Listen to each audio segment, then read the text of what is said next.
Hey people!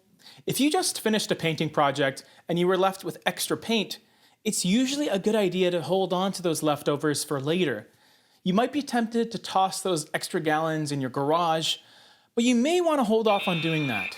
Knowing how to properly store your paint is crucial in maximizing its overall shelf life. So if you're curious how to properly store paint, or if you want to know how long paint lasts inside a can, then stay tuned because class is in session. I'm James from thepaintpeople.com and welcome to Paint School.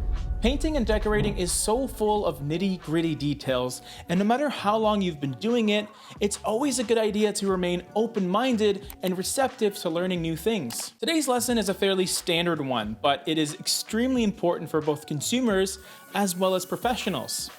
Whether you're a homeowner that is saving that extra bit of touch-up paint left by your painter, or you're a professional contractor who buys in bulk that is housing dozens of gallons in preparation for future projects. Put yourself in the best possible position by following some key steps of proper paint storage.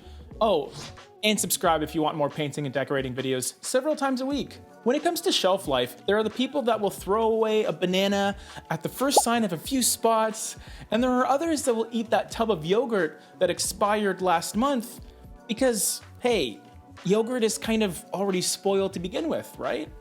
In regards to paint, it shares a lot of similarities to food products, where a shelf life greatly depends on how it's stored, as well as whether it's been opened or not. While there are no hard and fast rules about how long paint can last, unopened cans of paint seem to last between 10 to 15 years, depending on the product.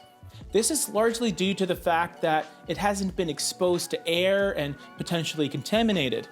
A brand new can of paint still has its correct ratio of liquids and semi-solids, so it's most likely to be usable, especially after a good couple minutes of stirring to ensure those components are incorporated into one another. Based on my experience, oil-based products tend to last a bit longer, but water-based paints stand a better chance at surviving after being exposed to extreme cold. Open cans of paint, or at least used cans that were opened previously, will vary in their shelf life based on how it was sealed, stored, and whether or not it was contaminated with any bacteria. I've had luck with 5-year-old paint that was kept in my basement.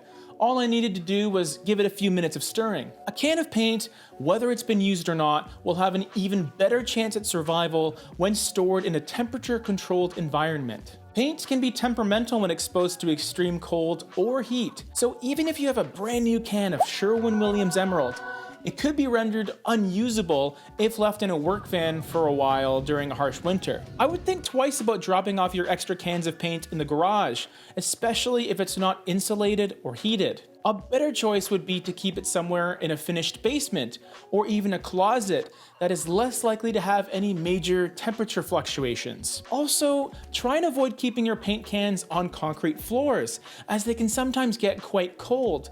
So one way of avoiding this is to rest them on carpeting or even the cardboard box that paint sometimes comes in. That extra layer alone could extend the life of that paint by a few years. Now let's say you're about to use an older paint can. Whether it's been opened or not, how do you know if the paint is still good inside? Even before opening it, you'll have an idea of whether you followed the correct paint storage steps or not, so you'll kind of know what you're getting yourself into. First, you want to do a visual inspection of the paint inside. So you gotta open it up and take a look. Now, what is under that lid could vary greatly.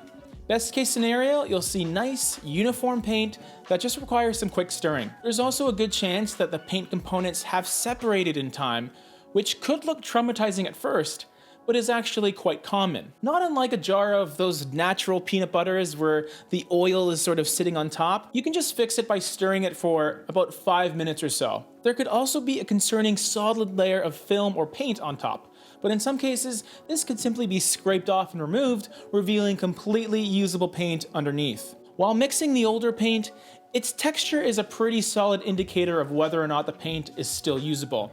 If you notice a large amount of lumps, especially paired with a foul smell, this could be a sign of severe contamination or even the presence of mold and bacteria buildup. In this case, the paint is most likely spoiled and should therefore be disposed of accordingly. That being said, in some cases, Those lumps are just bits of dried paint that got mixed in and simply just need to be filtered out with a paint strainer. When you have assessed whether or not the paint is ready to at least be tested out, a simple way of doing it is to grab a small piece of drywall or cardboard and start brushing the paint onto it. Then the paint is ready to be used. If you've determined that the paint is no longer usable, then try and assess what went wrong in the storing process so you can do better next time.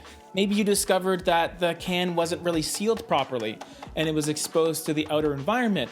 Or perhaps your garage wasn't quite as winterproof as you had previously thought. Or maybe that can was just really old and it was simply time to move on. That's possible too. Whatever the case may be, it's a learning experience, and whatever you can control in the storage process, do it. Just do it! You will end up saving a ton of money in the long run. Make sure your paint containers are sealed as tightly as possible, keep them in a temperature-controlled environment, ideally close to room temperature, and keep it off of that cooler concrete or tile flooring by housing it in its original cardboard box or on some carpeting.